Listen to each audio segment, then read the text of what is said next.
తీసి ఏం చేస్తే ఇప్పుడు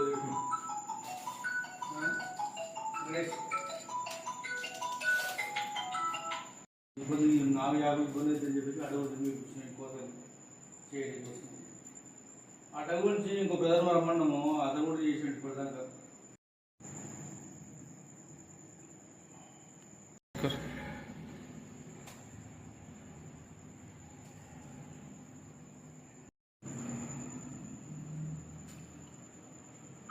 మీరు ఎక్కడ ఎంప్లాయ్? ఈ బ్యాంకులో ఎంప్లాయ్ అందులో? నేనేమంటలేను, మీరు ఎంప్లాయ్ ఏడా? అసలు మీరు ఎంప్లాయేనా కాదా? ఫ్రెండ్షిప్లు వచ్చారా? బ్యాంకులోకి ఫ్రెండ్షిప్లు వచ్చారా మీరు? ఏం పేరు మీ పేరు?